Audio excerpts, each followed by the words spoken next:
नमस्कार, ग्राउंड में टीम मौजूद है दिल्ली के कुंडली बॉर्डर पर। आप यहाँ देख सकते हैं कुछ मुस्लिम एक भंडारा लगाया है और इस भंडारे के बारे में यहाँ मीठे चावल बांटे जा रहे हैं। उनसे बात भी करेंगे कि क्या उनका मोटिव है यहाँ आकर ये लंगर जो चल रहा है, ये मीठे चावल बांटे जा रहे हैं। सबसे पहले आप सभी लोगों को अस्सलाम वालेकुम।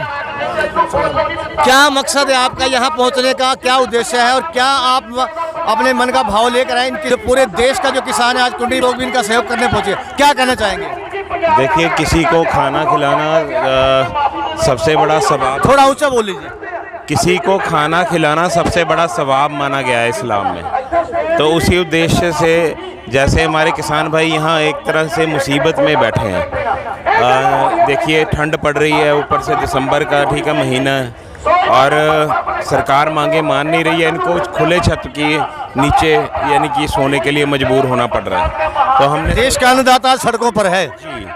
तो मैं खुद पंजाब से बिलोंग करता हूँ, तो हम यहाँ डे वन से यहाँ पे हैं और हमने सोचा कि अपने किसान भाइयों को जो देश का अन्नदाता है उसकी खिदमत के लिए, यानी कि उसको कोई परेशानी जो हो रही है उसमें थोड़ा सा हम अगर उसको कोई रिलीफ दे सकें उसमें, तो उस उद्देश्य से एक सेवा भाव के लेकर कि जो किसान इतनी मेहनत करके अनाज उगा के उसके बाद गरीब लोगों की थाली में रोटी पहुंचाता है, तो आज उसकी थाली से रोटी छीनी जा रही है। बिल्कुल। तो इस वजह से हमने सोचा कि यार क्यों ना हम जाके किसान भाइयों का साथ दें। तो आप कितने दिन से आए हैं?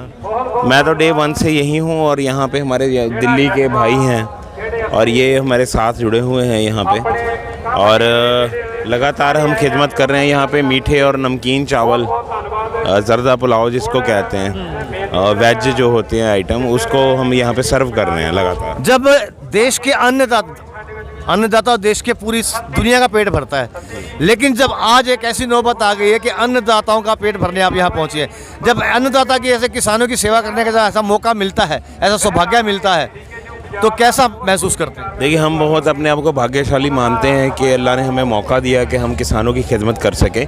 बाकी इनको पेट भरने की कोई हमारी कोई हैसियत नहीं कि हम इनका पेट भर सकें, क्योंकि ये सारी दुनिया का पेट भरते हैं। बिल्कुल बिल्कुल। और अभी इनके पास भी कम से कम इतना राशन है कि ये 6 महीने अगर पूरा लंगर लगाएं तो सारी दिल्ली खा सकती है। अभी तो और आ रहा है, अब तो चारों तरफ से आ रहा है भाई। अगर यहाँ पे देश की हर प्रदेश से आ रहा है। 1 लाख अगर किसान यहाँ पे बैठा है तो कम से कम 2 से 2.5 लाख बंदे का खाना यहाँ पे रोज बन रहा है।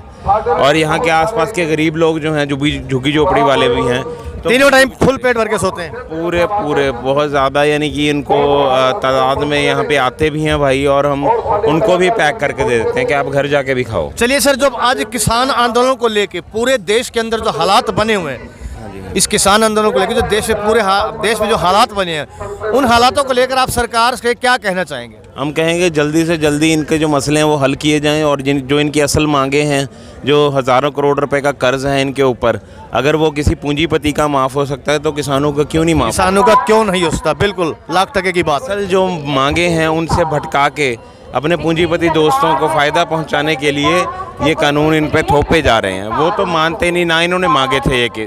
ये जो कानून थे इन्होंने मांगे नहीं थे। जो मांगा था वो मंडी सिस्टम को स्ट्रॉन्ग करना मांगा था, एमएसपी को और मजबूत करना, और उस पर दंड का प्रावधान बनाने का कि अगर एमएसपी से कम कोई खरीद करता है तो उसको दंडित किया जाए, 5-7 साल की सज़ा की जाए और कर्ज माफ़ की जाए। तो ऐसे जो जिस वजह से किसान आत्महत्या कर रहा था, बिल्कुल मेन मुद्दा वो था। तो इतने ज़्यादा कर्जा नहीं था जितना सिर्फ एक पूंजीपति अपने दोस्त का, जितना इन्होंने कर्जा माफ़ किया है, उतने में शायद सारे किसानों का कर्जा माफ़ हो सकता है, सारे देश के किसानों का कर्जा माफ़ हो सकता था।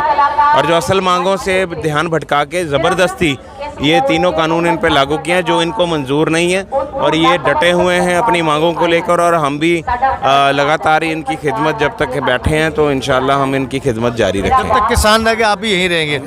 चलिए, एक बार आखिरी सवाल है हमारा, ये पूरा हालात जो बने हैं देश के अंदर, सबसे बड़ा जिम्मेवार किसे मानते हैं आप? सबसे बड़ा जिम्मेदार हम अपनी समझ को मानते हैं, देशवासियों की समझ जो है।